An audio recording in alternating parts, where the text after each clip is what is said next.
So, during our last session, we picked up right after you'd met with Edwin, who was the individual that had gone out and Yes. collected the sarcophagi. Specifically, he had informed you that he had acquired 7 total. His nephew Marion had stolen one of them before he had sold it to his buyer, which is the Jin that you guys has ended up encountering out in Ross's Corners. He informed you from his research, whenever he was trying to go out and find the sarcophagi, Wait, that who was Pete Ministro again? He we was I the haven't got to that contact? part yet. Oh, okay, okay. Uh, he had informed you that there were 7 Jin, uh, according to legend, one for each day of the week, and had given you the names of all of them. I wrote that shit all down, dude. Yeah. The from there, uh, he had told you that he had ended up selling them to Pete Minesco, who is an accountant for one of the crime bosses here in That's New right. York.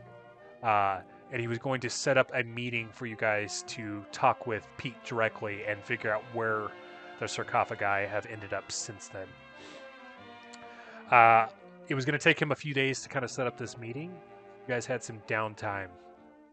During the downtime, Archibald had done a little bit of research onto uh, Oh yeah, that's right. the On Jin. the He on the gins. specifically had found information on the Red King of Tuesday, which he had found was associated with the planet Mars and the god of war. He was depicted as a monstrous being riding a lion, armed with a sword and holding a severed head, and that was what he could find. Um, Following this, he had kind of traveled down into the uh, kind of shopping district of New York, where he had purchased a carnation uh, from a vendor there, which will he ended up giving to Gillis later on. We'll cover that when we get to the coffee session.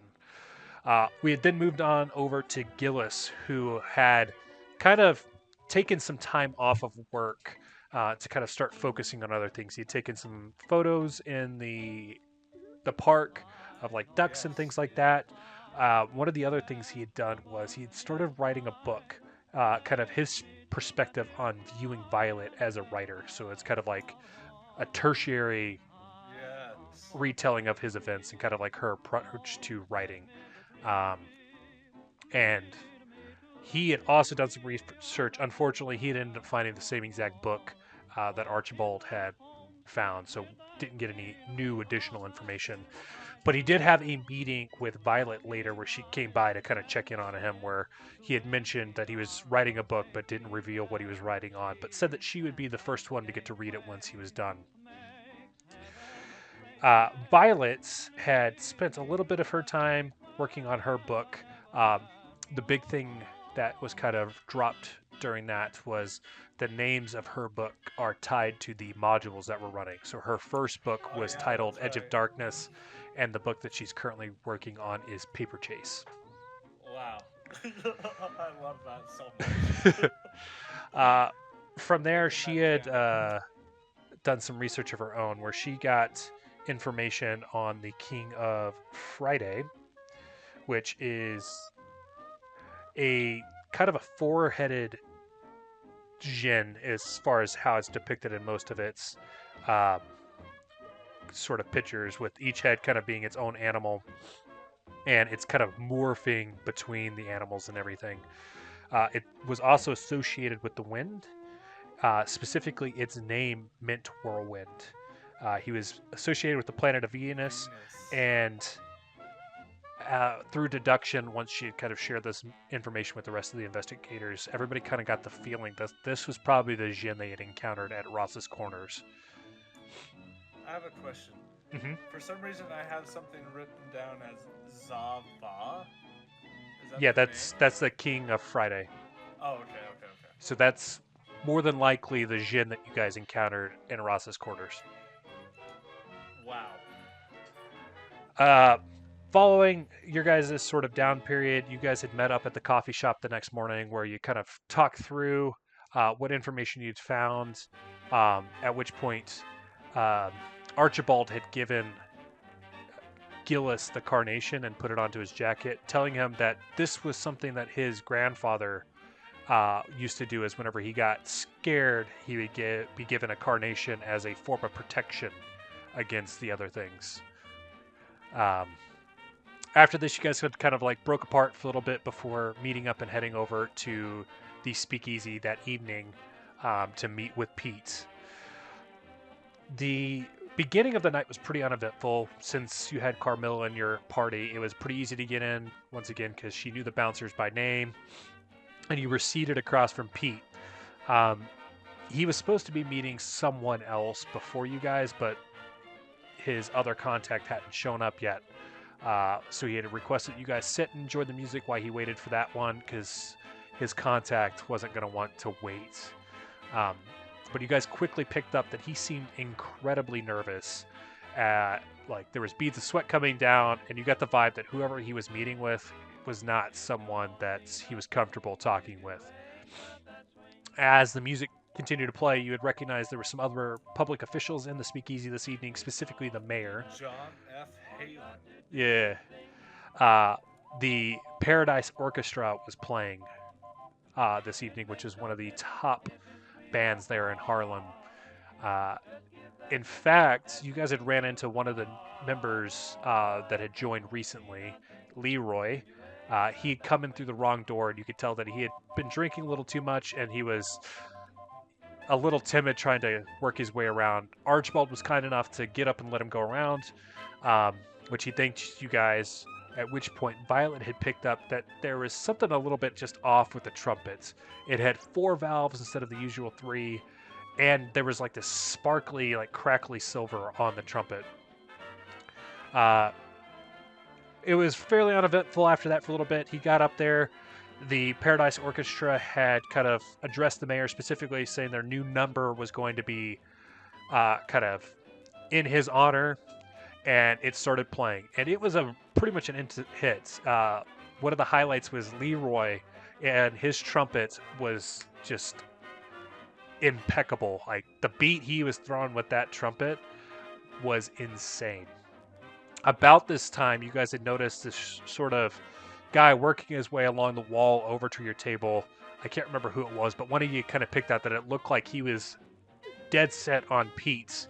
And lo and behold, right about the peak of the music, this individual popped up behind Pete Minescu, pulled out a .45, and popped him in the head, killing him instantly. You guys sitting across the table from him were splattered with blood, brains, and bone. 45, that would have obliterated him. The shooter made eye contact with you guys, so both you and the shooter saw each other, but he quickly put the .45 away and started making his way out the door. Violet, at the behest of Gilus, ran after him to see if she could track him down, while Gilus took care of Archibald, because in that instant, he went insane. The shock of the gunshot wound had driven Archibald temporarily insane. The effects are, unless you've watched the video, are still only Archibald known, but they're long-term as far as what happened to him. He had even peed himself from how loud the noise was and just the shock of it happening. Following Violet up onto the streets, the gunman had hopped into a gray Packard that quickly drove off, so she was unable to follow.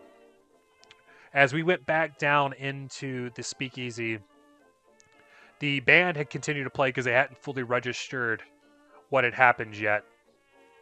And as the music kept going, suddenly Pete, with this gaping .45 hole in his forehead, started tapping beat to the music as he started raising himself up off the table, mumbling something that you guys couldn't quite hear. With this, Gilus had just kind of pushed it down, assuming that the gunshot wound looked way worse than it actually was. But unfortunately, Archibald, in his state, was able to pick up this was no survivable gunshot wound, and this person had been brought back to life and went insane again. Oh! Kind of in a babbling You're so low. And kind of, I don't even have the right words. I would say satirical, because like when things would happen, his responses were kind of poetic and kind of just out there. Gillis kind of had to focus on taking care of him as Pete's body started working through the crowd, following the gunman that had shot him down. As he got to the stairs, he began to get trampled because people had fully registered that a gunshot had gone off, and they trampled him to death again. And he watched him rise again and make his way out on the street, at which point Violet could see the final end of Pete as he started yelling Joey out into the air as he started looking for this gunman. The police arrived on scene, and unfortunately, they ended up running straight into the individual they should have been coming to help, splitting him in half as they pinned him to a lamppost. Back down to the speakeasy, Gillis and Archibald were making their way out. The leader of the Paradise Orchestra had kind of encountered you, and seeing all the blood smattering on you guys, he thought you guys had been hit, was trying to give you help. But Gillis, kind of like in the zone, trying to like get stuff done, kind of rebuffed him. And he's like, okay, I just wanted to make sure you're okay, made his way out. But it looked like he might have dropped a card because Archibald had picked up a card, which I think is in the chat. If you want to reference, it's, yeah, just a couple up, with a reference to a funeral home with a note on it. You guys eventually made it up onto the street where you linked up with Violet, and you guys made the decision to get the hell out of there because you're in a speakeasy and the police are right outside. You guys had all headed back to Violet's residence, where you learned that she was very wealthy and had the penthouse of the hotel there. Right. That's because she's fucking making bank off her book. At which point you guys got up there and you kind of just talked through what had happened during the night. She happened to have a kind of hideaway bar in her kitchen area there. You guys had made a few drinks as you kind of talked through the evening, where with the help of Archibald kind of pointing out the obvious, Gillis came to confirmation that, like, while he wanted to believe that the gunshot wound wasn't nearly as bad as it was, that man was definitely dead and there's something else going on. I'm pretty sure Archibald just poured liquor. I don't think he made drinks. Gillis made most of the drinks to start. Yeah. But we got pretty sloshed, if I remember. Yeah. Especially Archibald. You guys basically Holy kind of... shit, yeah, the whole bathtub thing. Yeah. Uh-huh. You guys had essentially kind of worked through all of the information you've been given to kind of... One, Archibald recognized the gunman by name because of his private eye work. So you knew the gunman was Joey Larson, who worked for Archie the Boss Bonato, who is kind of like the kingpin of New York during this time period.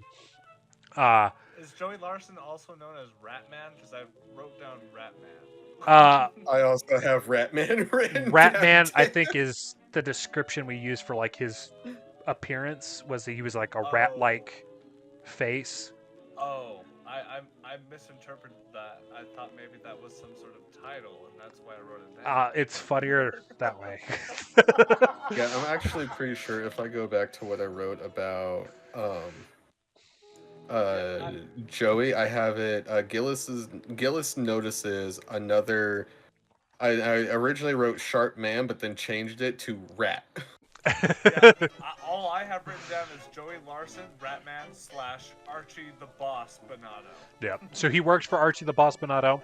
Archibald knew him because he had been hired by Joey's mistress to see if he was committing any infidelities, which is where he learned that he worked for Archie the Boss Bonato, which was just a fun bit of lore to add to our little campaign here. Following this, you guys had also started to piece together that when Pete had risen was while that new song was playing. specifically after Leroy had joined the band. So you got the Yeah. inclination that Leroy might be involved with something darker. And while you want to focus on the sarcophagi, your lead for the sarcophagi died 3 times. Yeah. And what you had realized on the funeral card there, it had a time for the next day, and 11 it p.m.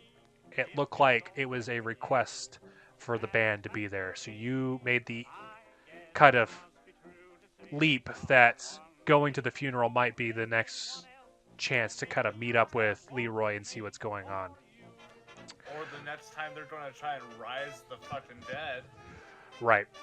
So, following this, you guys had continued to drink. Archibald had made the decision that he wanted to go shower, even though he wasn't going to have any clean clothes because Violet sure as hell was not going to lend any of her PJs to Archibald. Yeah, because you split him at the crotch. He got into the bathroom to see that there was this nice porcelain tub with like the clawed Oh, feet, shit. and Oh, shit. Gillis had kind of decided to make one more drink and kind of spend the night there because he didn't feel comfortable leaving and going home after all the shenanigans that had happened. Making this decision, Violet had said it was okay for him to stay, and she had went to go check in on Archibald, where she found that he was head first in the tub with no water in it, with his ass just sticking straight up. Dude, mind you, not that much time had passed between him going to the bathroom and Violet going to check on him. Violet had decided leaving in the bathtub was not the right decision, so she had made an attempt to move him to the bed, which, based off of strength rolls, basically went to her pulling him and him flopping onto the fucking floor, and then him kind of like banging along the walls and stuff as she dragged him into the bed. So he would likely be waking up with some bruises, which Yeah, is he's where gonna we'll have be a picking hell up. of a headache. Or like a goose egg, maybe. on the So, temple. quick question, DM. Do we need to level up any of the stuff that we've checked off? No, wait, we not are until currently we do the still in thing. the same module, so until we complete this module here, just keep the check marks. Okay, And That's what I always get confused about. yeah, this one is a little bit longer module than the ones we've done before, so that's, I think, where it'll be a little bit weird, because this one might be another 3 or 4 depending on how we go. For clarification, is this a hotel room of Violet's, or is Yep. is this her? Okay. I don't think we've established whether or not she has a permanent residence, but she that's currently what I was has the assuming. penthouse of this hotel rented out. Yeah, she's just that bougie. Does that mean that there would potentially be like some sort of like coffee I could make in the morning? Well, she Absolutely has she has the penthouse, so like she has like a full kitchen, a full living room. Like it's basically what we had kind of established. Her penthouse is bigger than your house. No. I understand that it's a penthouse. All I'm saying is there coffee in this penthouse that I can make in the morning? Unless Violet says she doesn't have coffee, I would expect there to be some there. Yeah. Cause like, okay, I'm gonna say that Gillis like. Oh, sorry. Are we gonna jump into this? Yes, yeah, that's where I left it. You guys Okay. you two specifically passed out. I don't think Violet drank that much, so she's probably the only one of you that isn't feeling terrible right now. So like, I'm gonna say that Gillis wakes up with like the worst hangover, like the hangover he would have gotten in his 20s, and he's like well past that time in his life, and like maybe my glasses are even like on the floor, and I have a little bit of dried vomit at the corner of my mouth from earlier in the night, and I just go over to Violet. Violet, I need coffee. Where? And I just kind of like, just sort of stumble about towards the kitchen space. So Violet's gonna look at Gillis, raise her eyebrow as she looks up from her book. Of course, she's writing in her book some more. She looks up from it, and as loud as she can to Gillis, it says, "What makes you think I have coffee?" Oh, no. And like, I'll like get to like the countertop and sort of like almost get to the floor, going down to my knees, and as I stand up to recover, please, Violet. Oh, please, Phil. Oh, the love that's holy. I'm just gonna just search. I'm just like, regardless if she said there's coffee or not, I'm just gonna start opening cabinets until I find something. Well, Violet's still going to give you a dirty look at this point, and she's going to say, Gillis, go sit down. I will make you some coffee. Oh, thank you. Also, um, if there's some bread or something, I just, you know what? Maybe when Archibald wakes up, we should go get some breakfast. But I would enjoy some coffee, and I'll just go like old man style, like hold my hip, and the other hand holding my head, just like waddle over to the couch that I slept on, and just sort of like rest my eyes until the coffee is ready. I'm going to roll my eyes as you walk away and just grab the coffee and start making it, heating up the water and all that fun stuff. What about you, Archie? Has Archie gotten up yet? It's up to you. Me and Violet are up, so you're the only one. What time of day is it, DM? So I guess it depends on whether or not you guys set an alarm. So the kind of Absolutely no alarm for Archie. I got too drunk too fast to think about. So I would say it's probably 9 or 10 a.m. Okay. You guys are kind of approaching on if you're wanting to make it to the funeral, you're going to have to start moving. So I guess it depends on whether or not you guys go get Archibald up or not. I'll say I woke up at 9:30 then. So that's it. That's the time. Can we say that's the time? Yep, no, that works for me. Okay, cool. Now I feel less stressed. So yeah, you guys got about an hour and a half to make it over to the funeral if that's what you want to do. Violet, if you were up earlier, we can cover anything you wanted to do in the morning beforehand, if you would like. No, she definitely would have been up earlier because okay. she didn't drink nearly as much Yeah. as, the men. So she woke up, took like a quick little shower to clean, and then just started writing in her book Okay, perfect. while waiting for Gillis to wake up. And then when he woke up, I started making the coffee. And noticing that Archibald was not alive yet, I will go and check on him. While the coffee's brewing. Yeah. Archibald is going to be in the same exact position you left him in on the bed. Like, he hasn't fucking moved. Which means he's got, like, 3 limbs on the bed, and his leg is, like, kind of flopped over because you flipped him onto the bed, and at that point, you were like, fuck it, I'm done. So he's face first into the bed in his peed pants. Hey, when did I pee my pants? At the speakeasy after the gunshot. Oh, that's right, I did. That's why I wanted to go take a shower. It's not just like you peed your pants. You're covered in blood, and yeah. You peed your pants, you know what I mean? Like, you had multiple opportunities to change your pants, I guess. Sorry, yeah, you taped it away. So, seeing that he has not moved at all, Violet's gonna, like, gently approach him and just kind of shake him awake. He stirs a little bit and like, what? And then it continues to saw logs. At that point, I'm just gonna pull him off the bed. Yeah, I was about to say, fucking Gillis instantly got loud voices. What the fuck is this gentle shit?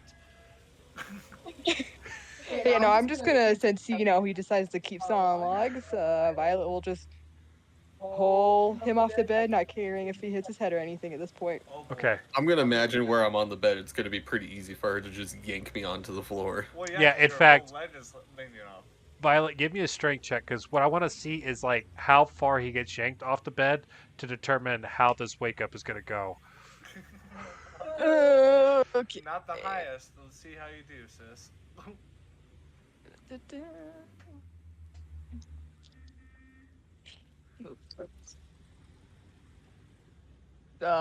64.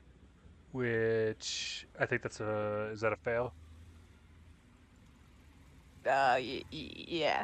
Okay, so it's one of Yeah. those, you go for like the sweeping the rug out from underneath the feet, and it's kind of one of those, the delayed drop where like you pull hard enough where his like hips come off, which then pulls the momentum where like his chest is only on the bed, and then he slumps to the side and kind of like hits his head on the floor. But it's kind of like a doo doo doo. At which point Archibald kind of Oh, gets the shit, like the rude dude. awakening The of rude his awakening. head I was beating the just about ground. to say that. He smacks the ground and like you hear the thud, and that instantly jerks him away because he rolls over and kind of scoots up against the bed and he shouts, "No, Grandpa, I don't want to trim the petunias." And he kind of looks around like, Oh my god. "Hey, nice to see your face. What time is it?" Violet's just gonna look at him. It's about 9:30 now. Oh. Well, good on you for getting me up on time. I appreciate that. I have coffee brewing if you want to actually go take that shower now and clean yourself up. I would actually love a cup of coffee. No, go clean yourself up first. Have you never heard of a shower coffee? Go clean yourself up first or you get no coffee. Fine. Thank you. And I will walk out of the room. Archibald will kind of pull himself together and head towards the bathroom to go take in a very hot shower. Yeah, it's definitely one of those showers where you're like slumped up against the wall and it's just pouring down on you. It's just like, Is there like an iron, like a hot iron in here to like sort of like spiffing up a jacket? Yeah. Okay. Well, once Archibald gets into the shower, I'm going to start getting ready despite my hangover while the coffee's being made, and like get ready to fucking go to this funeral home in an hour and a half. Well, because we need to leave in like how far away in town is it? Like how much time do we got? With a taxi, it's probably a 10-15 minute drive. Okay. So it shouldn't be that bad. We got at least an hour to fuck around before we gotta leave, basically. Yeah, like you should have enough time to like get dressed, shower, eat some breakfast. Like if you want to check the papers or anything like that, you have time for that, and then kind of make your way over. There early, not right as the reception's started. Yeah, and you might even want the time to like talk over what your guys' story is going to be, because like right. you're not related to this funeral, so like maybe even knowing who the funeral's for like might be important. So there you have some time to kind of like piece that stuff together if you want. Cool. So yeah, I'll just start getting ready for the day. Violet, as I like am ironing my jacket, please tell me the coffee is ready. I can barely stand. Violet's gonna look at him. Like, for a man, you're kind of a wuss. The coffee's ready. When you get my age, we'll see if you'll think I'm still a wuss. I will. As I pull the senior card. I will. I will. And then she walks away. She pours 2 cups of coffee, one for Gillis, one for Archibald. And then she gets out like the cream, sugar, things that they might want in their coffees. Cream and 2 sugars, please, Violet. I can't bear to Excuse you. do anything more than iron my clothes. Oh, I guess you get black coffee. No. I'm not please, your maid. Violet. My head. As I like grab my head. Please. I am not a maid. You're not my maid, but you're doing it because we're friends. Ah. No, I already brewed the coffee for you. You go get your own cream and sugar. Okay, I'll put the iron down. I'll make my coffee and kind of eat some bread and little crackers or whatever to sort of like get something in my tummy. Perfect. All right. Is there anything else anybody else is wanting to do kind of up here in the penthouse? Archibald's gonna get out of the shower and kind of wander in, and he can see, like he comes out not in his clothes yet. He just has a towel wrapped around him, and sees that the coffee's made, and goes, "Hey, could I have a cup now? I went and showered, you see." So Violet, seeing Archibald comes out in just a towel, she's gonna look him up and down. Like, thank you. Looking very nice. Coffee's over there. Cream and sugar is next to it. Already poured you a cup. He goes, "Thanks." And he walks directly over to the coffee pot and just starts chugging it. Wow. No cream, no sugar.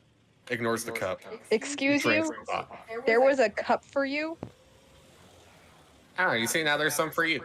No. What if Gillis wants more? I don't drink coffee. I made it for you two. As you say that, he slurps down the last boiling bit.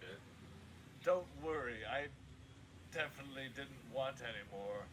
And I'll just like at this point start to nurse my coffee, my cup of coffee. Now, I hope it wouldn't be too far out of our way if we could make a pit stop at, my hotels. That way I can change into some respectable clothes. Do you plan on going in the towel? Well, no, but I also don't want to wear my piss-covered pants, and don't forget Joey's brains are all over him. Well, okay, I guess. I enjoy seeing you in the towel, but yeah, okay, we can stop. DM, as a New York resident, I just Googled it. Dry cleaning was invented in the 1800s. Uh-huh. So, is there like a dry cleaning place that I would know because of like how often I get my suits taken care of? Yeah. I don't remember if we kind of said which district Gillis was in, but what I'm going to say is you're kind of near like Chinatown. So there's a dry cleaners like a couple blocks away, whereas this like Chinese family that runs it that you regularly use. As far as like location, so Violet is currently in one of the penthouses in the financial district, which is like the southern part of the island. You guys are going to need to go to the north and for Harlem anyways. So anything that you're going to do is going to take you through. So like stopping at the dry cleaners, stopping for Archibald would be on the way up to Harlem. Okay, I mean, would it be realistic to get his clothes dry cleaned on before like 10:30? I would say they're probably open at like 10 or 11, so like it's not unrealistic. Whether or not you want to take them in still covered in stuff is a different story, because you probably would want to change as well because you don't have a set of clothes with Violet. Fuck. Archibald, am I thinking too hard about this? Like, should we just do it the old-fashioned way?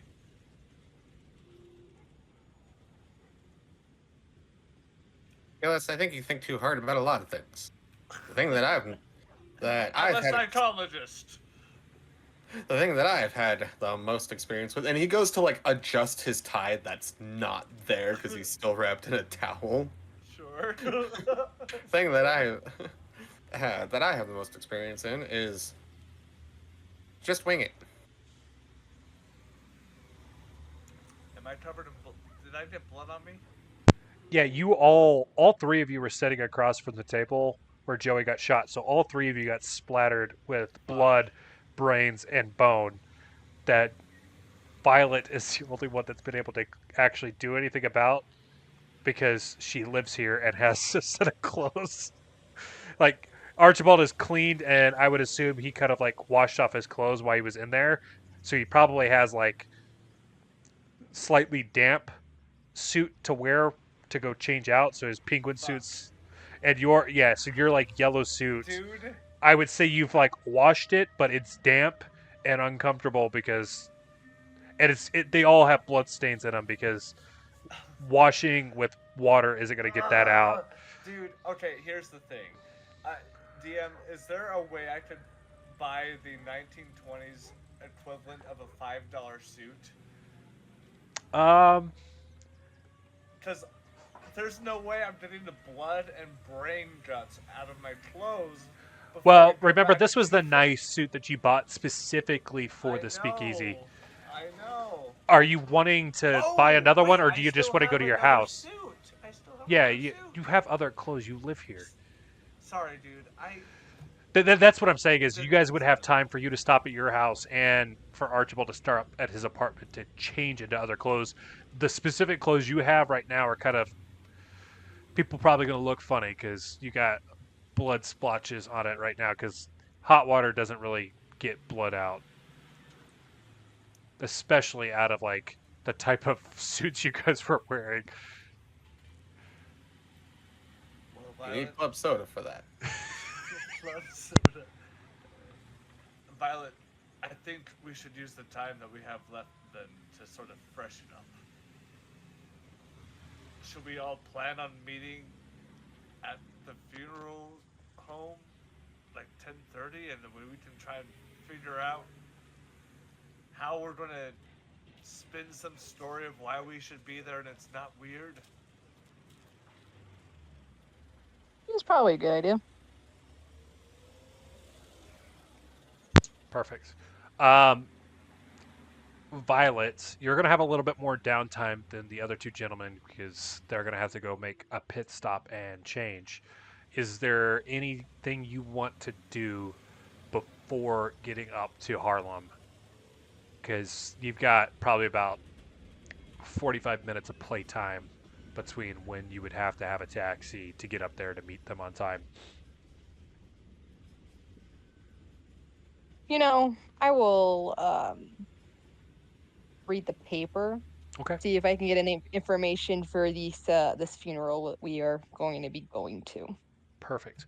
As you kind of like I like start obituaries. looking through the newsstand down at the kind of like the entryway of the hotel. So it's one of those. There's like a newspaper stand just outside the front door there.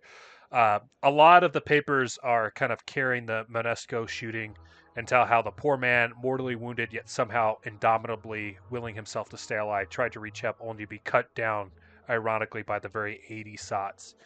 There's various ruminations on life's meaning that are on the prints of the papers there. Uh, you'll see specifically that Pete is identified as a self employed accountant, a man with a spotless record who, in a moment of weakness, entered Small's paradise. Police think he was mistaken for some criminal foe. The mayor office announces the padlocking of Small's paradise, offering thanks that such a cesspool of vice and crime has been located. There is a picture of a government agent, Roger Daniels, who testifies that Small's Paradise was selling alcohol. The manager of the club, Mr. Roland Marlowe, is arraigned on various petty charges and quietly released on bail. You'll notice that there's a variety, so there's some white papers and there's some African American papers on here. As you're looking at the African American papers, you're going to see there's a complete difference in tone and coverage.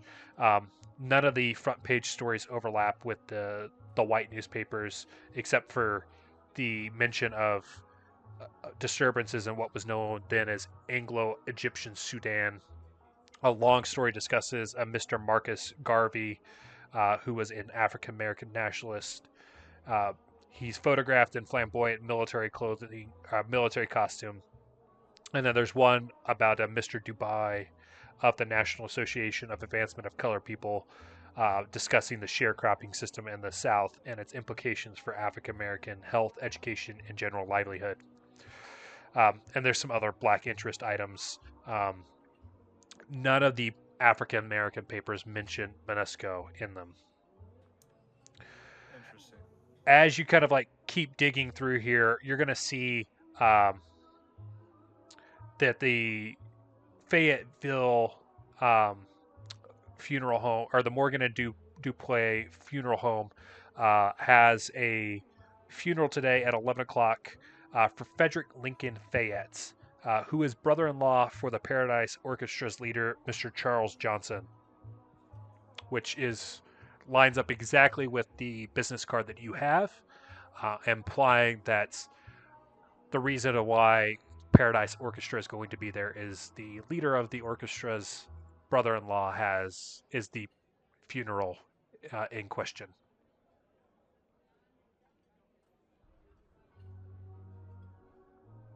Okay, well, Violet will go ahead and keep that all in mind to share with the guys when we meet up, and she'll just find a nice place to sit and write in her book till then. Perfect. So we'll say you leave with ample time, kind of in typical Violet fashion. You're going to have probably a 10, 15-minute early arrival time at the funeral home. All right, Archibald. With the kind of need to change and everything at your apartments, we'll say instead of like 45 minutes, you're going to have 25, 20-ish of extra time between changing and everything. Is there anything you're wanting to do with that little bit of time there? Can I just say that when Archibald had left Violet's penthouse, he would have left still wrapped in his towel, leaving his bloody clothes in the bathroom, still holding the coffee pot, and would have just said, "Thanks for the coffee," and leave with the coffee pot in hand. Perfect. He gets back to his room. He changes, but he finds himself like with that extra time, just kind of sitting on the edge of the bed, thinking about everything that happened, how scared he was, the fact that even just thinking about the gunshot like makes him want to hide under the bed. He's trying really hard to get his mind straight. Whether or not that's a possibility is your discretion. I think between the rest and everything, Archibald is functional. Um, the long-term effects of it obviously are going to have their own implications, but on the surface, unless there's some sort of what's the word I'm looking for?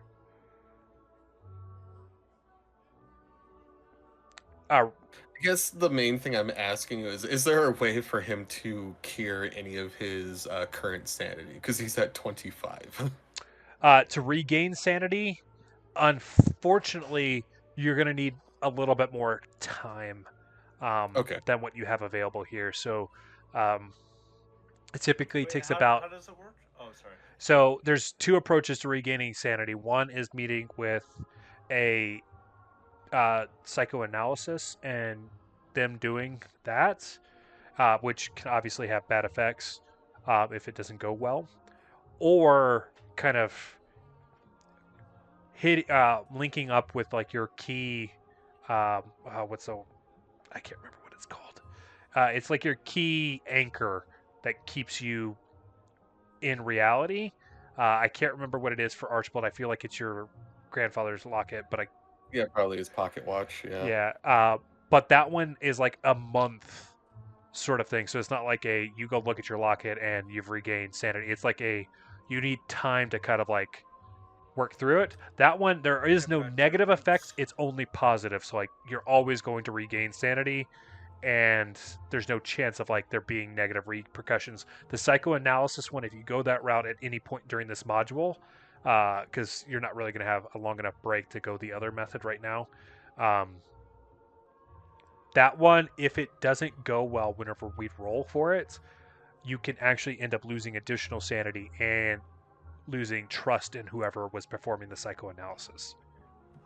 Does What does kind it of role take? does? Yeah. Oh, sorry.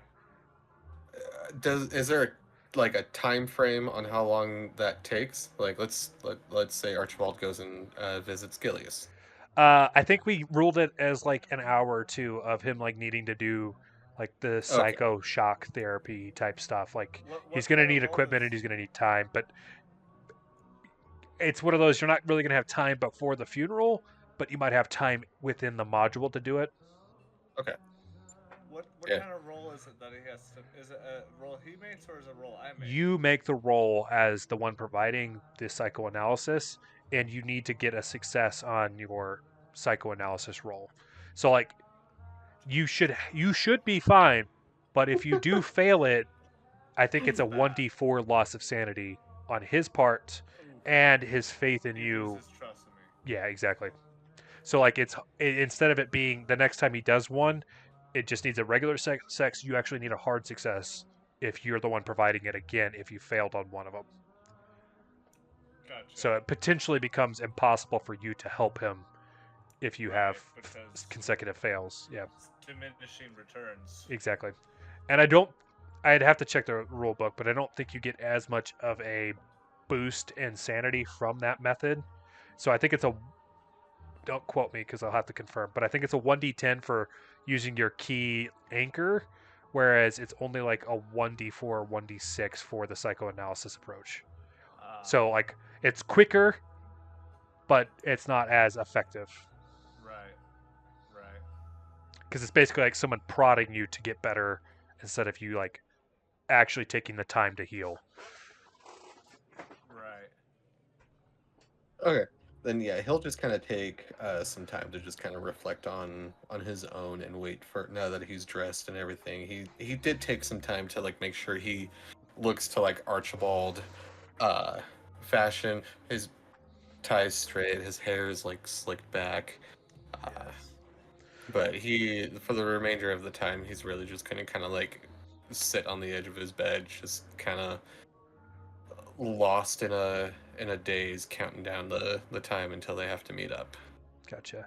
Yeah. So by the end of it, I would say Archibald, for the most part, like there's obviously the lingering sort of mental barrier that he's dealing with.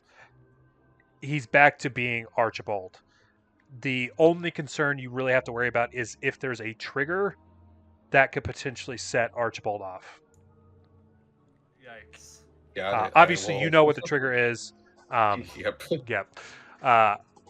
So Gillis, what I was telling Archibald, since you guys need a change and everything, you're going to have 20, maybe 25 minutes of kind of free play as far as like if you want to do anything else before heading over to the funeral. Okay. Once I am, I'll immediately get dressed and freshen up and all that good stuff. And with the 20 minutes or so that I have before I have to meet up, I'm going to do a soft peruse of where I could find a glassmaker in the city. Okay. Since you live in New York, you would be familiar enough with a handful of like the different shops. Glasswork is obviously something that comes in several different degrees of proficiency. So, kind of over where Violet's residing in like the shopping district. Like I'm not looking for Tiffany and Co. per Right. se. I was gonna say, so like the high end, really nice glasswork is gonna be over in that area. There's a couple different kind of in each of the districts. So like the Chinatown has like its own sort of glasswork with its own sort of flair, um, which is the closest to you. But also the Midtown and kind of like everybody. There's like at least one glassmaker in each of the districts, so you kind of like have your pick for which is more cost effective for what you're looking for. I would my interests would lie in the shop that would, if I were to like acquire a custom piece, it would be like a higher end purchase with my like income, and like if like by purchasing this, it would mean I would definitely need to go get back to work whenever I could to sort of balance back out the scales. You know what I'm saying? Yeah, so I think the one in Midtown Okay. is probably the most in line with what Do I get a name of the shop? Yeah, I'm working on it right now. Oh, sorry. We're gonna say it's Jimothy's Glass. Okay. Um, and it's fairly well known. Obviously, it's not as high end as the financial district, just because there's not as much stock money to throw around in Midtown. But you get pretty good quality for what you're paying. And Okay. he definitely takes custom orders because it's kind of like a family business sort of thing. Perfect. Yeah, so I'll just like write that down in like my little notebook I keep in my James Bond pocket, Perfect. and I'll just go to the I'll get a cab to the funeral home. Perfect. As you guys kind of pull up onto the funeral home there, um, you can kind of see that anybody of not African American descent aren't necessarily as welcomed into it because Yeah. you guys are in Harlem and this is specifically an African American funeral.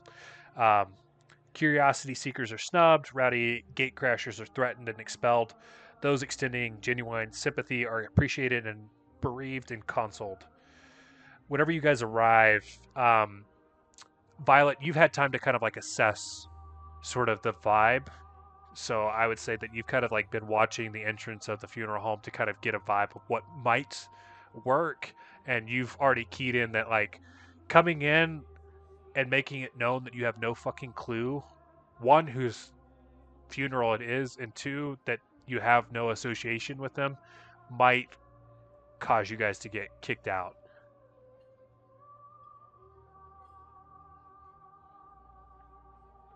Okay. So when Gillis and Archibald show up, I'll kind of share what I found in the one newspaper in regards to the funeral.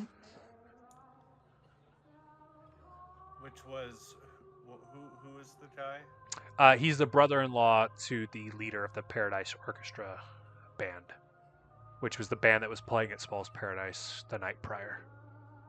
Right, and we know about the funeral home from the card that Archibald found. Yeah. So the only additional information that Violet has added is you now know whose funeral it is and the association to the orchestra band and why they were asked to be there. Archibald just kind of like slaps Gilius in the chest, and he's like, "Hey, I love funerals. They usually always have good food after." Okay, Gillis. And as he slaps me, I kind of, in that moment, wrap my arm around his shoulder as a means to sort of like grab his focus and shift it towards me. I cannot be the person to do it, and I don't know how much Violet would be up for it, but you are the person who needs to sell the fact that we are really big fans of Leroy Turner, and we are here in solidarity for the band. Though we may have not had a connection to... What was his name again, as I look back at Violet? Fredrick Douglass. Fredrick Douglass was Right, his name. Fredrick. We may have not known him, but we respect what he was a part of. Or something like that. Because I don't know about you, but I'm kind of getting the feeling that maybe, and I kind of like correct my tie, letting go of your shoulder, that I'm getting a little bit of the eye. Wait, so the funeral is for Leroy Turner? No, it's for Fredrick Douglass. Or who Fredrick is- Fayette. Sorry, I got it wrong. Fredrick Lincoln Fayette. So Fredrick Fayette was in the band that He's the Leroy brother-in-law to the band leader. Turner... Oh shit! So he's not in the band. Oh fuck! The I thought leader- he was in the band. Yeah, but it worked because I love the trade that Gillis is on. So Violet, you're aware that Fredrick is the brother-in-law to a member of the band. He's not. He's secondary, tertiarily related to the band. He's not part of it. The band is going to be playing at the funeral, though. Oh fuck. Didn't we meet somebody from the band? Yes, you guys, the leader of the band came up to you guys, checking on you at the end of the night because he thought you guys had been shot because of all the blood all over you. So you guys have interacted with the leader, Mr. Johnson, Charlie Johnson specifically. And who was this Riley person? Did we say Riley? Leroy? Was it Leroy? Yeah, Leroy. There's a Leroy He's the guy Turner. who He's the trumpet player. He's the guy who had the special trumpet who was casting spells or some shit. Leroy Turner's the trumpet player. Okay. Sorry, I'm just trying to take notes so I remember all this. Violet. Here's kind of... Are we, like, in the lobby of this, like, mortuary or whatever? You guys are currently outside unless you've decided to move in. Violet was kind of No. assessing the situation, filling you in on like, hey, this might not go well if we don't have a plan, and then gave you the information she got from the newspaper. So before you guys went in, you were trying to get your story straight. Okay. I know we still need to get our story straight, Violet, but I have a... Have you ever poisoned anybody? You strike me as the person that maybe has thought about it. Excuse you? I don't... Excuse you? I mean this in the most... Excuse you? I mean this in the most complimentary of ways, Violet. Excuse you, says Archibald. What if what happened at the speakeasy is going to happen again, but at this funeral home? So, you're the one who made a comment about the trumpet being weird, and stuff didn't start happening until they started playing that new song, right? And so all I'm saying is, what if Leroy Turner became a food illness or something? I don't know. That doesn't address the fact that we need a story before we go in there, but that could be a plot B to our plan. Who knows? I'm old. DM. Yes. Without Gillis and Violet noticing, would it be possible for Archibald to stick his hands into his pockets, kind of start to whistle, and just turn and head in? No fucking way, dude. Give me a... I mean, go for it, but goddamn. Give me a Archibald. stealth roll. Oh, what is my stealth? Oh. I think you put some points into stealth, so... Yep, that is a 15. Is that, What type of success is that? what was So the terminology? I can't remember. it would Regular- be regular. Regular, hard, extreme. And then if you roll a 0-1, it's a crit. Right. Okay, so regular success. I would say... Dude, I'm a therapist. I love hearing myself talk. I'm not noticing art. Yeah, I was gonna say- at the moment. I think it's one of those... You're basically at the door before Violet or Gillis recognize that you left their little circle. Like, there's time that they could stop you, but they would have to, like, yell and make themselves known, or, like, hurry and catch up to you, sort of thing.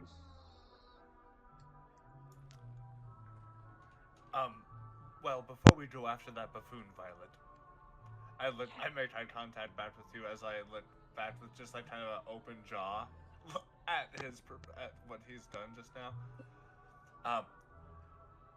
I don't know if you have even have the capability of poisoning him, but we could potentially avoid Okay, disaster. time out right now, Gillis. Why? No, we're not friends. No. You're Hey. gonna get written. I'm gonna kill you in my book now because you keep assuming I poison people.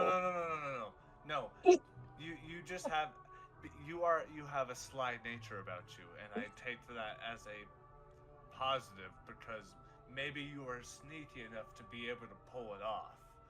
All I'm saying is, whether you can do it or not, is fine.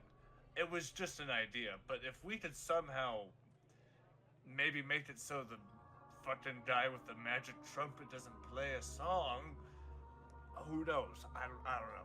Whatever. And I like adjust my time. We gotta go. He's already in the building, and the door closes. Can I say that like Archibald has found a seat in the pews, like in the back, enough for the two of them. And so as like they come in, he just kind of like whistles, like I found a spot. It's like near the back, which I am immediately feeling a little bit more safe. You know. Perfect. As you guys are making your way up, Archibald, an African American woman with like kind of like the whole like hat and everything, like funeral hat and all of that, kind of leans over. How did you know our dear Fredrick? Here we go. Well, you see,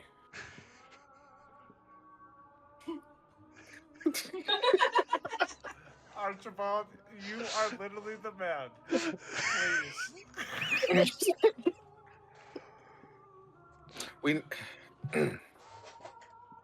we know that he has some ties and affiliation to the very renownedly known band. What was the band's name? The Paradise Orchestra. I The whispered under my breath. the Paradise Orchestra, and we are huge fans. How could we not be? Just the sound, the music, everything is just so uplifting, and you feel a sense of power.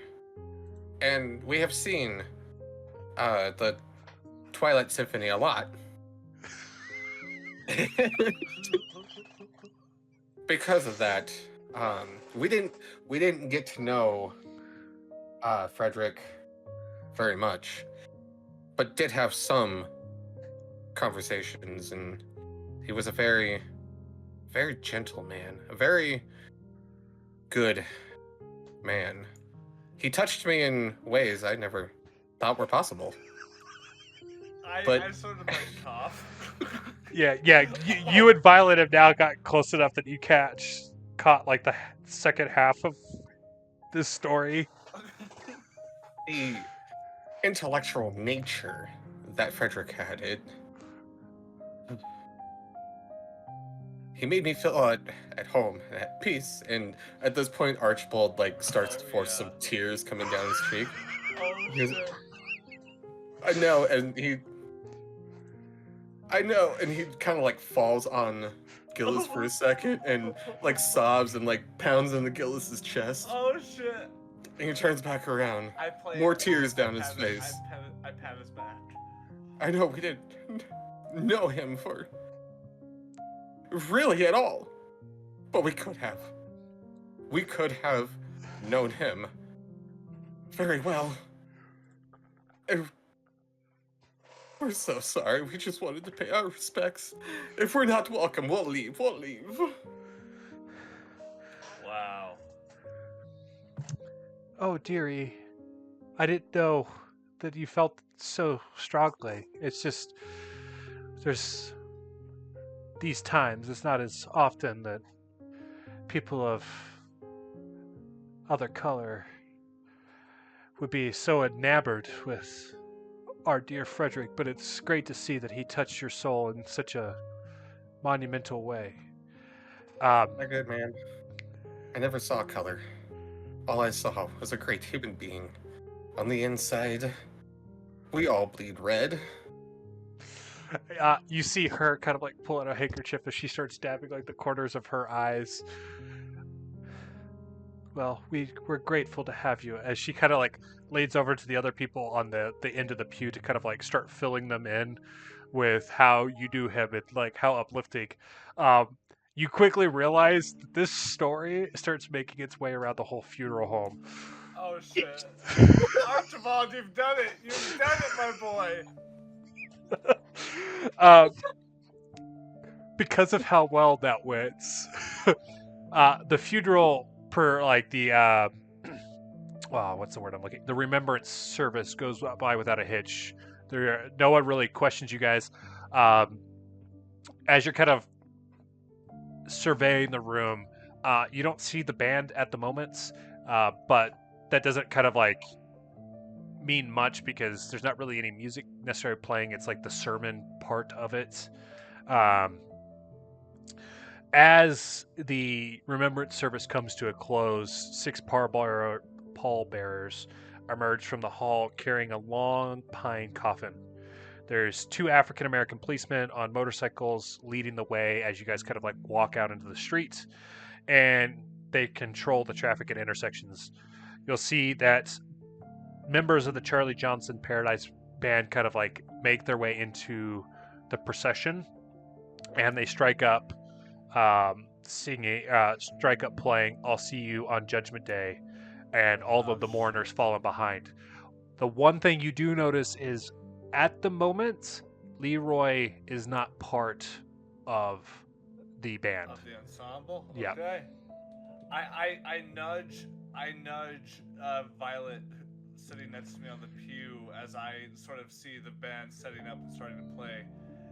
Leroy's not with them. This is really stupid, I know. But do you have a way of preventing Leroy from playing today? And I just sort of say that under my breath as to Archibald is just like gaining the tears of the people around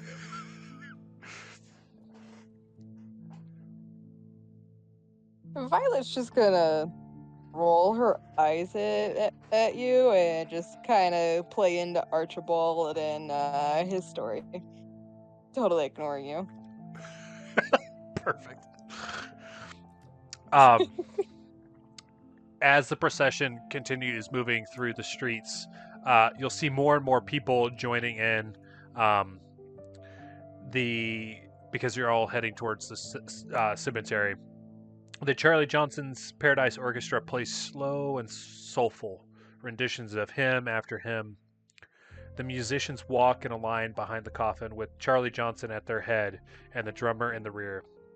His bass drum strapped to his chest all maintain a serious and noble bearing.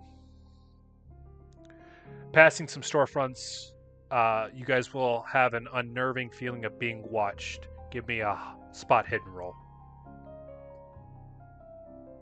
For fuck's sake. Okay. Yeah, I've never been good at those. Spot hidden. Oh, it's a fail. I have a 40 in this, so it's not bad. That's what I have is a 40, but I rolled a 53. Oh my god. What's a crit fail again? Is that 100? It depends on what your score is. So if your score is below 50, anything above 96 or above is a crit fail. Oh wait, no, never mind. I got 89. Yeah. No, I got 98. That was a crit fail. Okay. There's no major repercussions if you fail or crit fail. What I would say is it's more one of those, Gilus is so intent on trying to make this poison plan fall through that he trips over his own fucking feet and like as awkwardly like bumps into the people in front of him. Oh, sorry. Violet, what was yours? I rolled a 21. Is that a So success? That's a success. Okay, Violet, what you would notice is you can distinguish that Leroy Turner is in a doorway across the street smoking and watching the parade pass by. But as you identify Turner,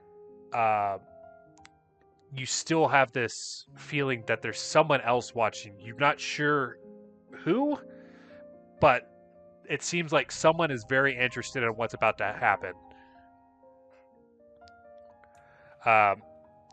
Turner will extinguish his cigarette and steps out, lifting his trumpet as the band strikes up "Closer Walk" with the... Oh my god. He comes up alongside Johnson, puts the horn to his lips, and starts to blow melancholy notes and fine counterpoint into Johnson's cornet. A rolling murmur through the crowd testifies to the music's beauty.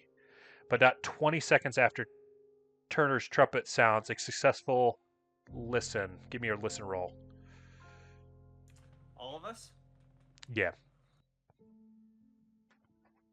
I mean, you're all aware that Leroy's made his way into the procession at this point. Okay, I got 42 in this. Ooh. Wait. Is it 8? Is 8? How does it work? So I rolled a 13, Uh-huh. which is in between my hard success and my... Because what, you said it was 42? So your hard success would be 21 or lower. Yeah. And your... So it's 8 or... Okay, so yeah, hard success. Perfect. We were rolling for listen, right? Yep. I rolled a 1 for listen. Oh shit, dude, Violet be out here, man. I might have rolled a 13, but that's fucking crazy. Wait, hold on. What's my listen? No, I was right. Yeah, that's a fail. I rolled a 41, and my listen's a 20. Okay, well, you're good to go, Archibald, because Gillis and Violet, as you guys kind of focus in on Turner playing his trumpet, you quickly hear, about 20 seconds into him playing, moaning coming from the inside of the coffin. Please give me a sanity roll. Oh, Archibald, please. No, Archibald didn't hear it, so he doesn't need to make this roll.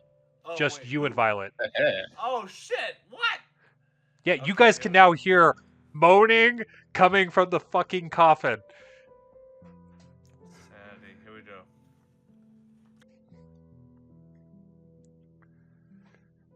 I rolled a 61. Oh my god. Is that a fail?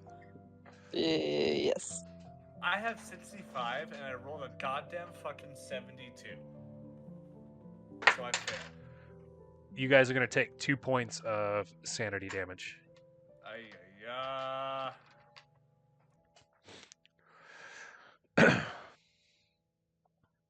The pallbearers lurch as the weight in the coffin shifts. Startled, they look at each other in confusion and alarm. The crowd gasps and the music dies. Then suddenly, the coffin lid smashes open. As the bearers drop their burden and pull back, the late Fredrick Fayette emerges gray, puffy, and bewildered. The horrific sight triggers shrieks, screams, and general cries of astonishment from onlookers. All three of you give me a sanity roll.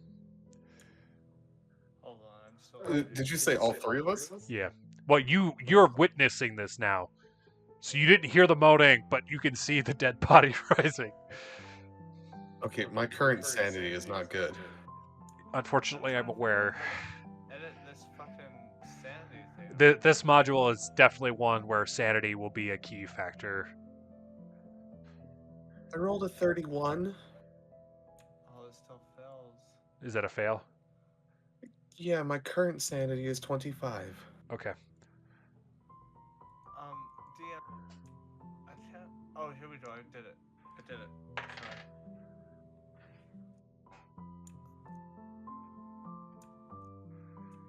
What was the sanity, 2 or 3 before? What? 2, the sanity that I lost for hearing the coffin and the guy in there, was it 2 or 3? 2. 2, okay. Yeah, so your sanity's 2 lower for whatever roll you're making now.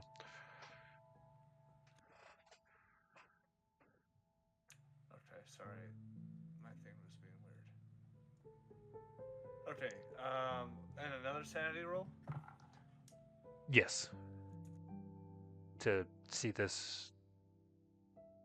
I passed with a fucking 62. Jesus fucking Christ. Okay. I'm Violet, were you a pass? Yeah. Okay. All three of you are going to take 1 point of sanity damage. Archibald, you were going to take 1d6. I just happened to roll a 1. Wait, what? Yours was a 1d6. I rolled a 1, so all three of you are taking 1 point of sanity damage.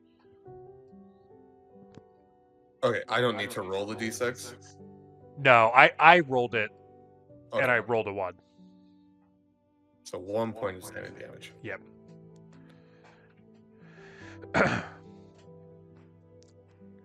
Various hands reach out to try to help Fredrick Fayette, who continues to move and look about wildly. What are you guys doing at this moment in time?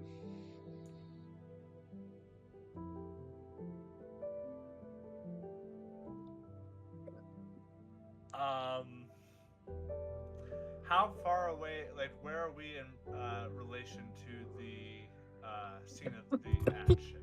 You guys are in the funeral procession, so there's like kind of a group of people in front of you, like where so it's kind of like the police were in the front to set up like block streets as the procession went. There's the pallbearers with the coffin, the orchestra band, and then all of the mourners that were making their way to the cemetery. So you're kind of in that gaggle of mourners behind this. So like, I'd say 20, 30 yards. Like you're close enough, you're seeing everything going on, but you'd have to move through like kind of the group of people to get up to where he's now flailing about. Okay, so I'm just trying to like, is it obvious to me because of like my therapeutic background that like Archibald is like really like, I mean he's holding it together, but this is like, I recognize this is a bad situation for him right now. Is it a bad situation for me where I've only took 1 point? No, so at the moment, Archibald hasn't been affected enough to really show anything more than what you or Violet are experiencing. Like, you're all kind of shaken by what's happened, but like not any sort of crippling sort of fashion. If anything, Archibald seems to be more in control than you and Violet because he only took 1, whereas you guys took 3. I'm just gonna like, with worry in my eyes, look at Archibald in like a protective sort of way and attempt to sort of like pull him by the arm. Violet, we gotta get some distance now. I'm not going anywhere near that thing. I'm currently looking. And I'll just like let go of Archibald's arm and just sort of like start to back up like fucking like 20 or 30 feet before the initial chaos sets in. And we are actively like hearing moaning coming from the casket. He's popped out of the casket. You see a gray, sort of like puffy, basically like what you would expect a corpse to look like, come out of the casket and start moving around. And he's kind of flailing about at the moment. Like the Fredrick Fayette that you saw up at the front of the remembrance service is the same person that has popped out of this fucking coffin and is moving around.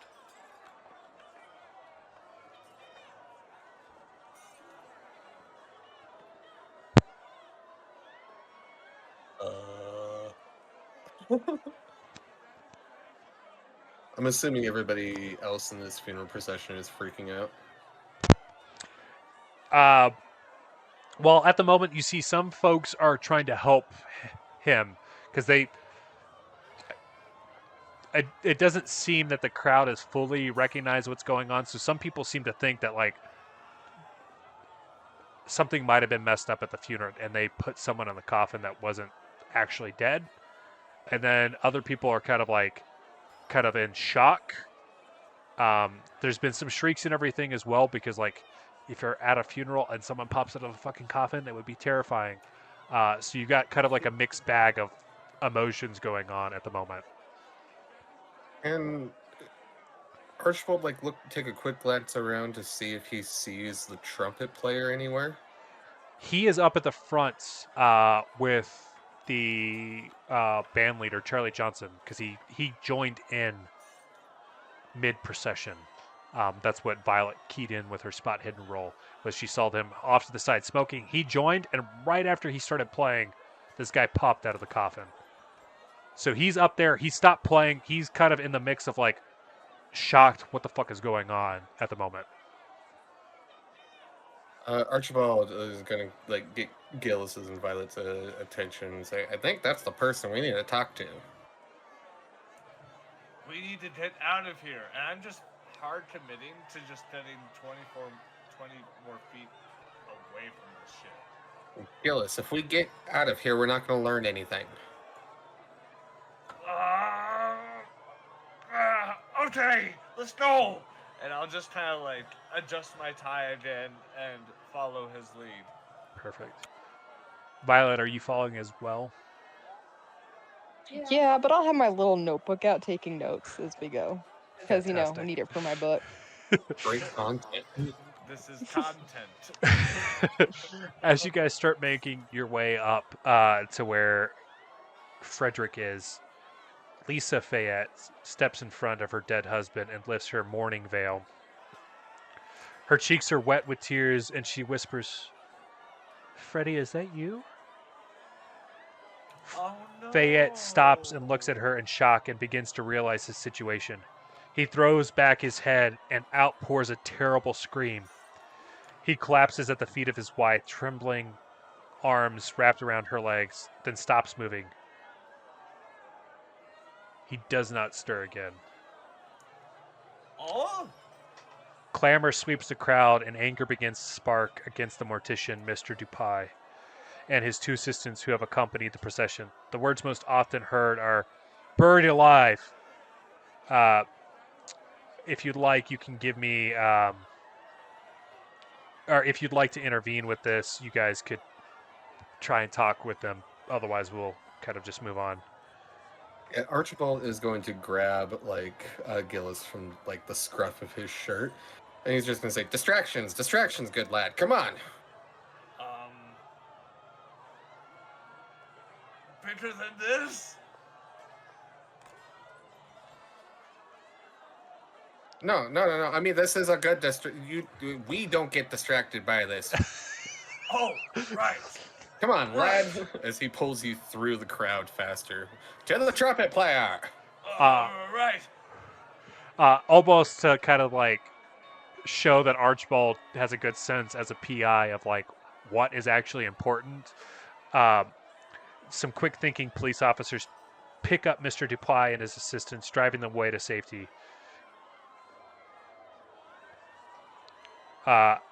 Please give me a spot hidden roll. Okay. Wait, who did the police pick up? The funeral home owner who all the crowd was starting to turn on, thinking that he put Mr. Fayette in the coffin still alive. Okay. Oh, wait, no. 25. That's actually a regular success. Regular success. Why do I roll good on that? So I got a 12, which would have been a hard success. Perfect. How'd we do, Violet? 69 failed. Nice. But it's still nice. All right, Archibald and Gillis, what you will notice is a short white man in a brown suit. He backs away and walks briskly to a waiting gray Packard. You would notice that this is Joey Larson, the man that murdered shit. Pete the night before. He had been spying from up on the shit. hill what just occurred. As you guys make your way through the crowd, you are able to kind of like catch up to Turner. As you guys kind of like start making small talk with him, one of the first things he's going to ask for is a drink. While whoever's about to... I'm going to just rely on Archibald to pick up this conversation, but right as that happens, I'm going to whisper into Violet's ear. Violet, we need to take that trumpet. He can no longer own it. We need to take it. Violet's gonna whisper back, so take it from him. Do you have my back? Sure. Great. Is the trumpet on his person? Yes, he's holding it. Perfect. I'll just wait for Archibald to take the lead. 1 second.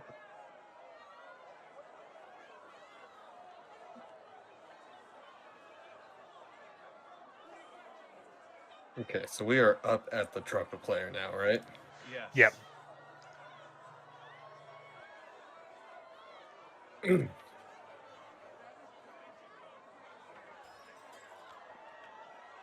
He kind of like, as he looks at the trumpet player and he looks at the crowd and everything that's going on, and he goes, "Oh, you don't see this every day, now do you, Sonny?" You sure as hell don't. In fact, I could use a drink. If we're wanting to talk a little bit longer than this, why don't we go over to one of the nearby speakeasies and Wow. Yeah, no, that's I actually do feel like that's a good idea. Or if you would prefer, my friend here, you see, she got a pretty nice penthouse, you see. Yeah, lots of liquor. is it nearby? Because I need a drink in the next 30 seconds. Did you not see? Oh, I'm sure if we run. Did you not fucking see what just happened? Oh no, I saw. But Okay. this isn't the first time I've seen it. Is that not a reason to drink? I'm not following your lead. Just because I've seen it more than once doesn't make it less terrifying. No, you're right. There should be a speakeasy around the corner, as he says, completely hoping that there is. Leroy will lead the way because he is familiar with alcoholic beverages. I should kind of Lead on, Leroy. Yeah, you'll see that there's a neighborhood speakeasy here. As you guys make your way down into the bar, he's gonna sigh, shakes his head.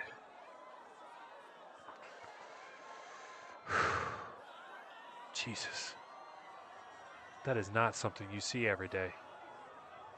I've had a lot of up downs in my life, but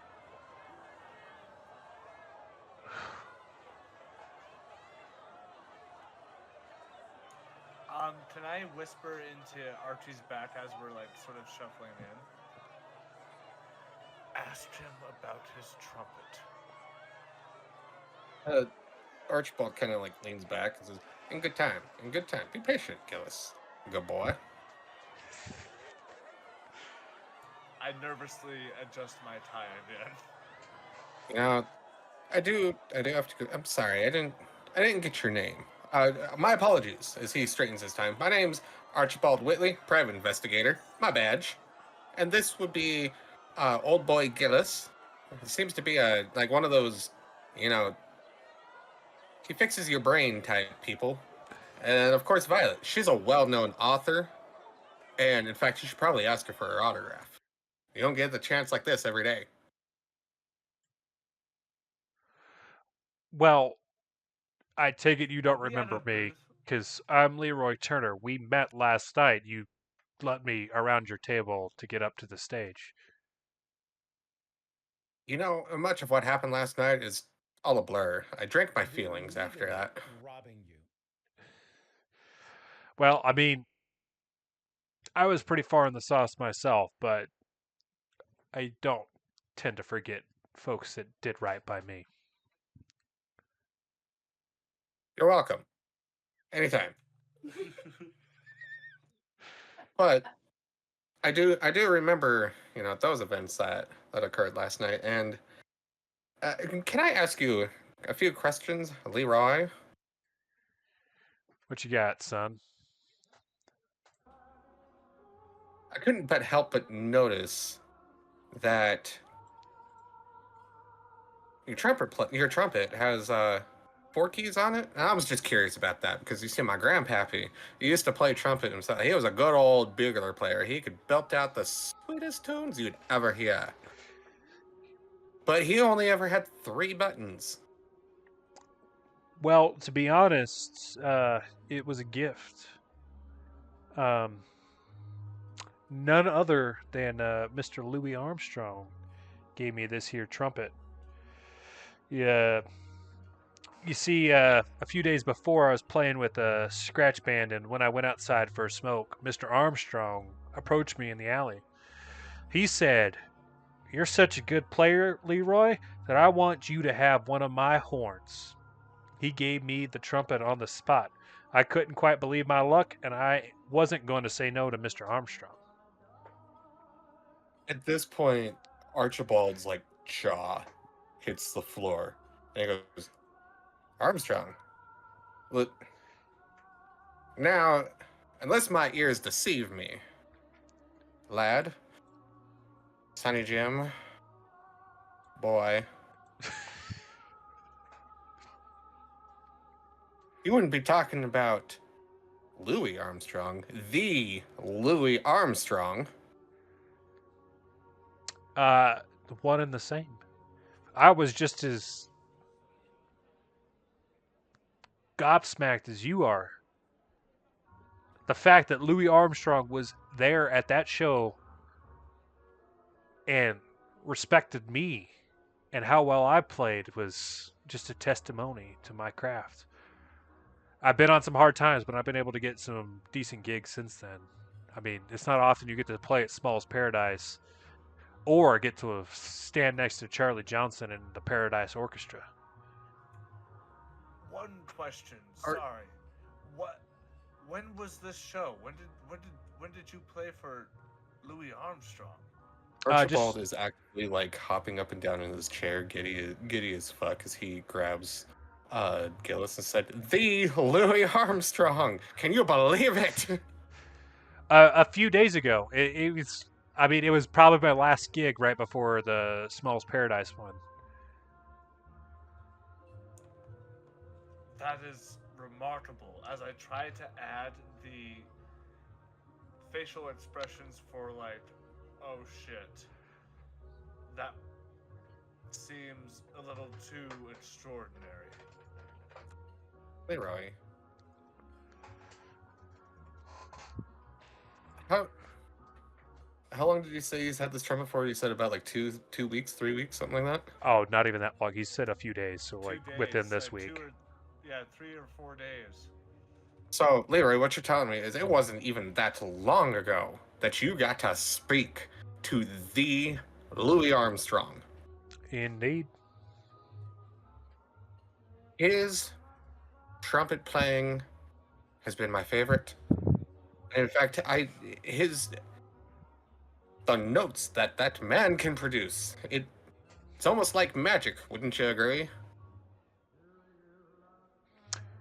I mean, I've always thought that Louis Armstrong was quite magical. I aspire to be something like him in my lifetime, if only.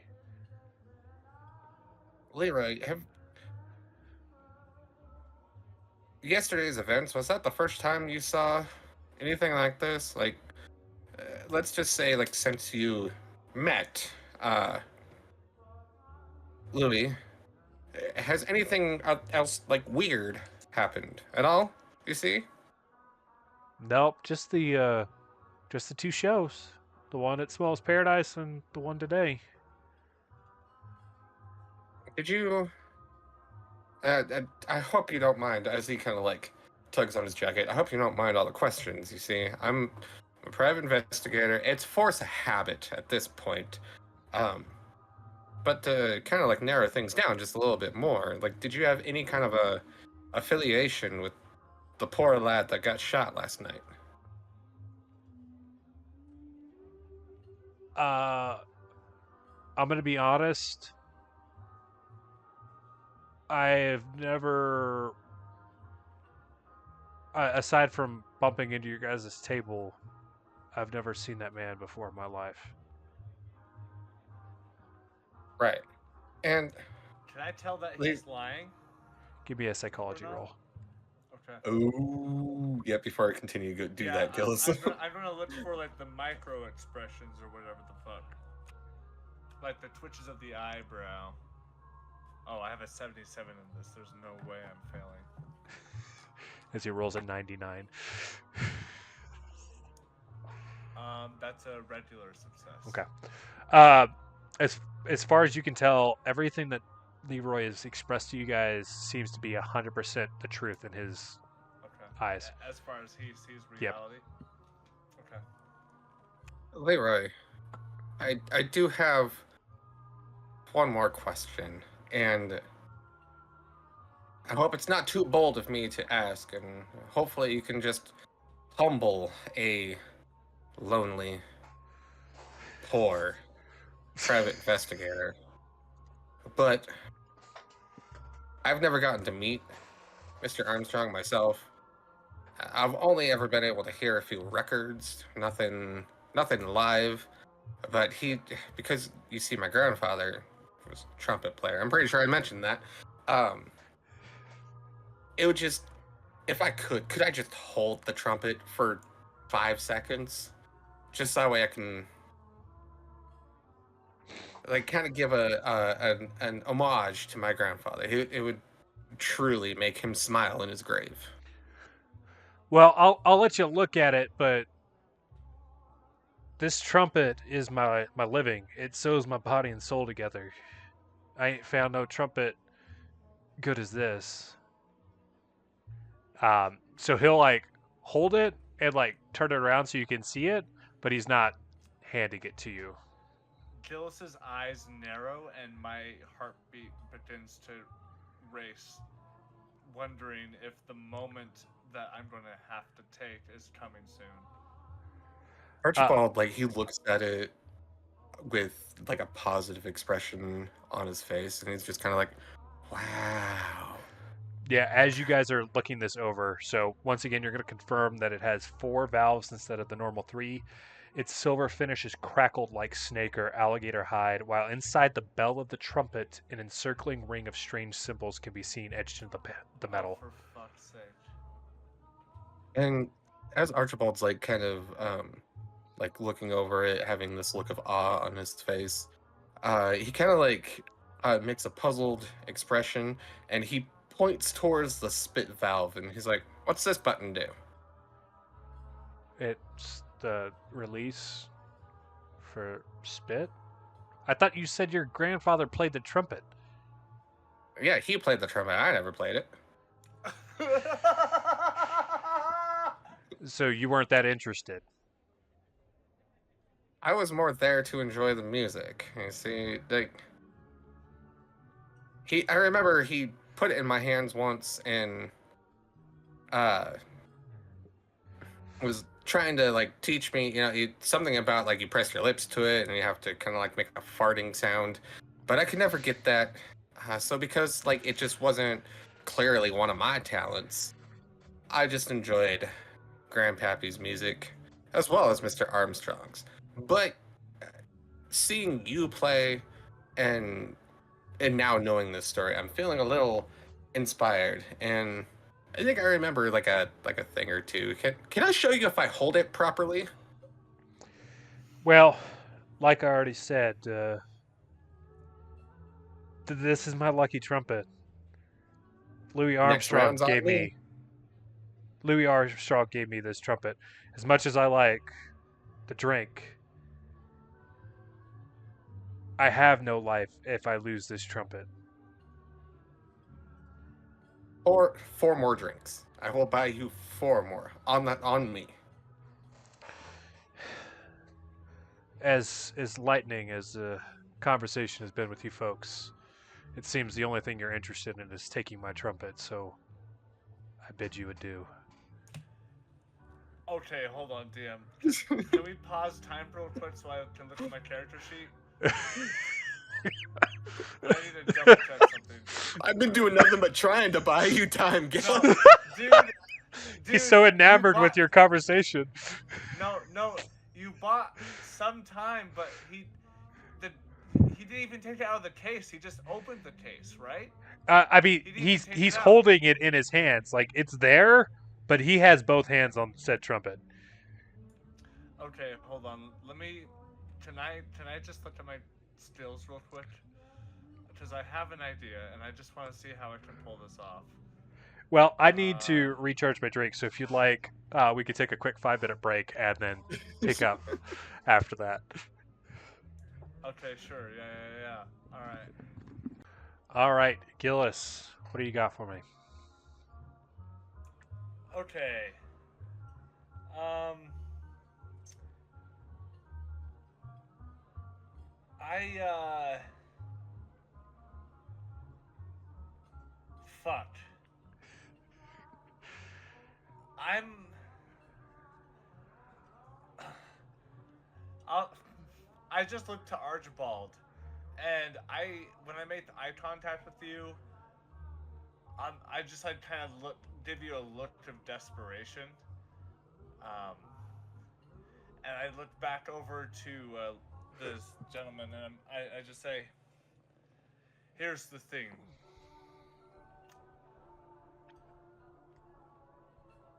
I'm sure you think that thing you have there, as I kind of gesture towards the trumpet, that it's invaluable, priceless even. But I am very much interested in leaving here with it in our possession. And I will put a high price on it." Let me ask you. It was Gillis, right? Yes. What do you do for a living? I study the human mind. I And know if its someone secrets. took away your place of work and all your books and all your money so that you couldn't replace any of it, would you be able to survive? No. I give you the amount of money that's considerable. You could buy a trumpet and much more. He's I going to look you up and down. Give me a credit rating roll. Yeah, dude, I might not be Violet rich, but I'm not like, I might high middle class at least. Credit rating. Here we go. Where's that at? Oof. That's a low chance. Here we go. You know, I mean, Gillis could, like, I don't know, consult with Violet and, see if I could help out with this money you're trying to bribe Well, him with. the thing is, there's no time for that. We're in the moment Yeah, now. yeah. Gillis is making decisions without consulting anybody. Dude, Fine. I'm sorry. I guess I am doing that. That's gonna be a fail. That's a 32. It looks like you're the type of individual that's got, kind of like me, to be honest, who's got two suits, one for the morning and one for the evening, and that's it. So I don't think the type of spiel you're trying to spew is really You're coinciding with mistaken. it. You're mistaken. It's not my pockets you should be wondering about. And I'll just sort of cough and sort of like gesture my head over to Violet, who's been more well kept of this conversation. Well, Gillis, here's the thing. As desperate as I am, I would never ask a lady to pay for me. Not As even for he the night. as he turns and starts working towards the door. Leroy. Excuse you, Archibald? No. Leroy. I'm going to cut to the chase with you. You see, I believe it's that trumpet that's causing all of this. Doesn't that seem odd to you? That all of these things seem to happen around the time that you're playing? Maybe, but that's a question for me to answer at the bottom of a bottle somewhere else. Well, since you want to do this the hard way, fella, I guess you won't be wanting or needing this. As he just pats the outside of his chest as if he's like patting something inside of a pocket that's there. Oh, dude, you're letting him know you're packing, brother. So you want to shoot up another No. speakeasy? Is that what you're implying? No. No, that's. Are you saying that as Leroy or as the DM? Oh, as Leroy. Okay. No. What? You think I keep a gun right here? Wouldn't you see the bulge in it? No, my dear lad. There's something far more valuable right here.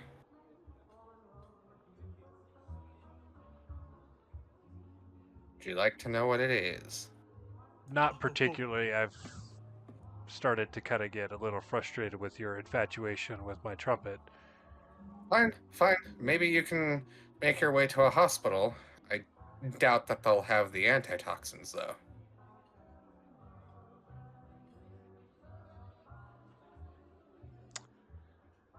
Give me a, what is it, deception? Well, it's not necessarily deception if you think about it. Because Archibald's right. Modern medicine's not gonna. Well, Archibald is implying he's poisoned him. That went over my head. God damn it. Give me a psychology roll. A psychology. You need a hard success. Oh, God. Archibald. What is that? That's a 58, and I have a 70. So, but you needed a 35. Mm-hmm. Well, here's the thing. You're trying to imply that you might have poisoned me, but the bottle never left my hand. Oh, Sonny. shit. This is Violet. There's a lot that you don't know about her. And she moves very silently and very quickly. Why do you think I was distracting you with all this trumpet nonsense? Well, Archibald, I guess I'll die in peace away from you. And he's going to walk out the door. Can I run after him and hit him in the head with my hammer? Oh, fuck! As you run out after him, you'll see a gray Packard pull up on the street as a thug pops out and grabs Leroy and throws him into the back seat of the car, and it speeds off. No fucking way. No fucking way! Violet, you would be intimately aware this is the same gray Packard that drove off at the speakeasy the night before. Oh my god, he's in on it somehow! No, I'm not saying he was not willingly getting in the back seat of this car. Oh, he shit, got so this fucking man's kidnapped. fucked. Oh shit, okay, never mind, but still!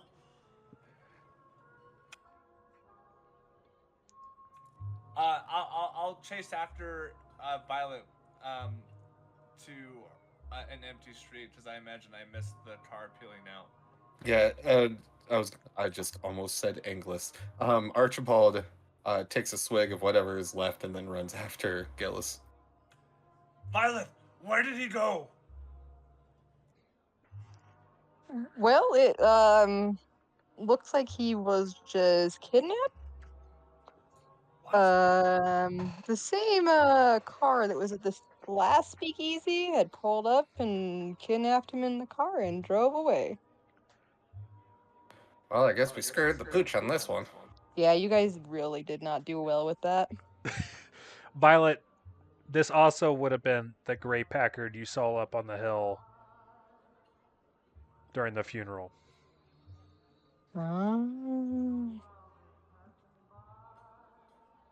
I'll mention that to them as well. Gillis, would that have been the same Packard we saw with Joey?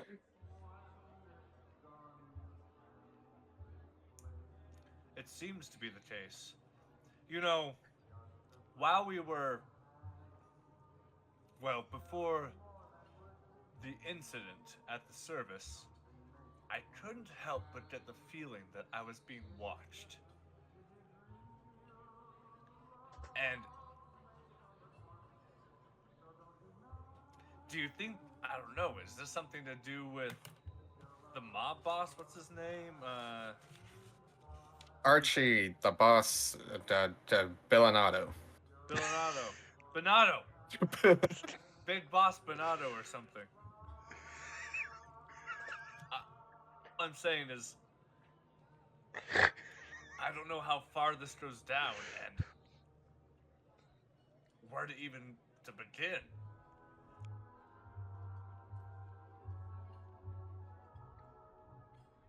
I mean, for God's sakes, you're the private detective here.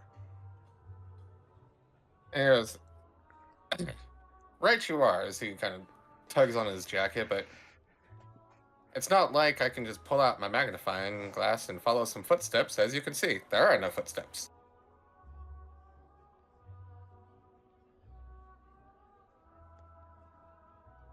You're the psychologist. Couldn't you, I don't know, psychologist there? Okay. Who would have it out against?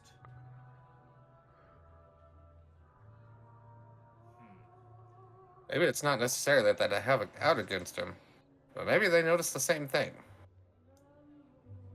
And they're just a third party in this.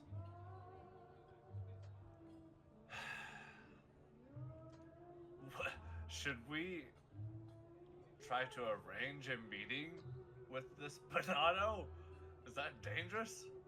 Oh. Probably very. Violet, what do you think? I feel like I'm talking crazy. See, Violet's just writing in her notebook about how Archibald and Gillis seem to think I can poison people or look like I can poison people, and I just ignore him some more. I was gonna laugh about it, but Archibald definitely brought that up again on his own.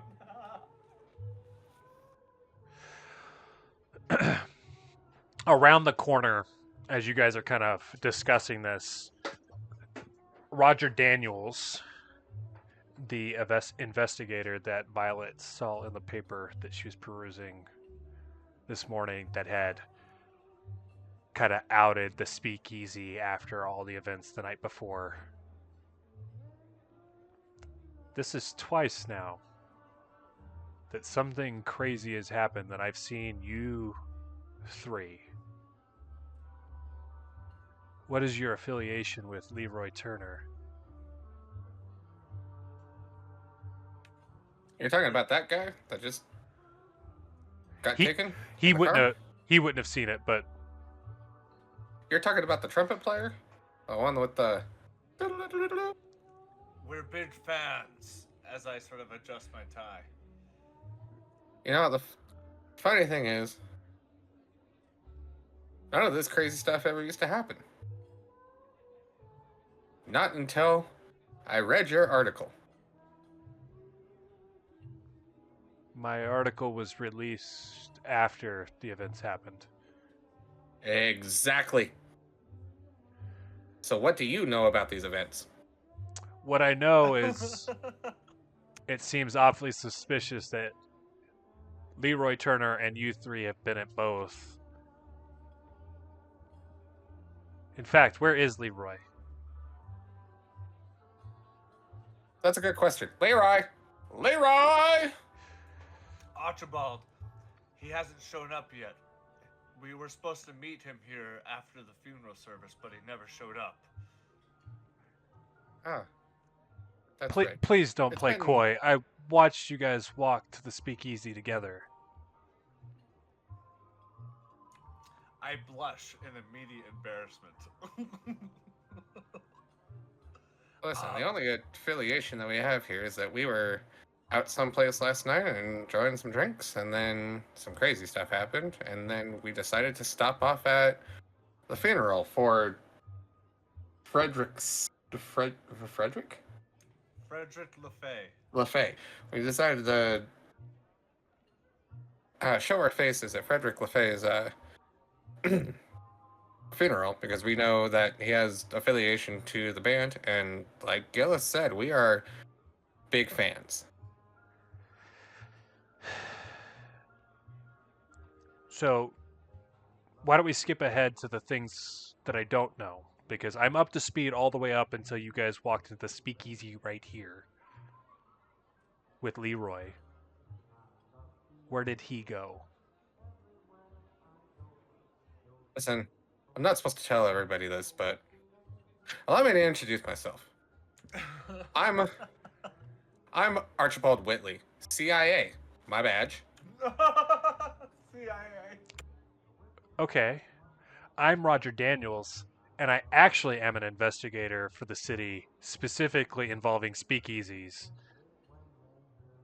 So we can either do this the hard way, where I take you guys downtown for being in a speakeasy illegally, or you can give me the information I would like, which is, where is Leroy Turner? Archie the boss is actively looking for him. So we're trying to take him into custody to prevent him from getting murdered. Well, I think you're a bit late for that. But why would the big boss want anything with Leroy? We don't know. That is why we're trying to catch up with him. So you're not a very good investigator, is what I'm getting. Allow me to reintroduce myself. Archibald Whitley, private investigator. My badge. Miss, So maybe can you you and I fill can in the help each gaps, other. because so far these two have literally repeated information I already know multiple times. So Here's they're the okay case. with Leroy having already been taken out by the boss instead of actually solving anything.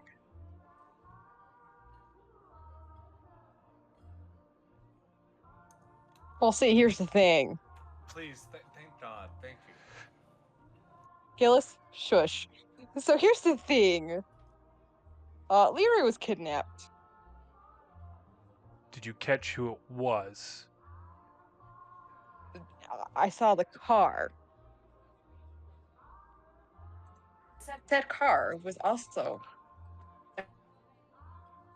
You broke up a little bit.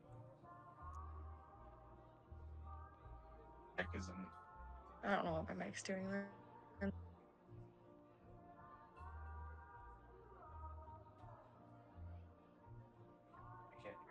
I don't know then. I don't know. Say what you said again. I don't remember. I can hear you now. Yeah. So I said, that Leroy had been kidnapped, and then asked if we saw her or whatever, and I said why I saw the vehicle that took him. The vehicle was also at the speakeasy yesterday and at the funeral as well. Did you happen to see who was driving said vehicle? You said you saw it both the night prior. Do you know who got into it? Shoot. Yeah, the rat. Yeah. I believe his name was Joey. Son of a bitch. So Joey Larson, a hitman for Bonato, has already got Leroy. Well, Maybe they don't want to conduct a hit because they just kidnapped him, you see? right, but he's on Bonato's payroll. In either case, they've probably gone to one of the nearby garages where they tend to interrogate prisoners. Let's go. We better get on his tail. Yeah, what are you waiting for, you man? Lead the way. He's gonna lead you guys over to his car as he starts heading towards the old garage. I'm just gonna, in my head, like, take a sigh of relief because I've been pretty worked up since the funeral service, and this situation was pretty tense. But as we walk to the car, I'm going to kind of think to myself that, like, this guy has no idea what he's getting himself into, and I pity him. As you guys start making your way over to the old garage, you'll see that it's backs up into an alley. The blinds are all drawn, but the paper is old and ragged, so investigators, if you guys are in the alley, you could potentially see and hear what goes on inside. Roger will pull up the car real slow where you can see the gray Packard parked outside there. No one's in the car, so they've already made it into the building. As you guys start exiting the car, that is where we're going to end the session for tonight. No! Oh! This effectively would start the third act of this module, so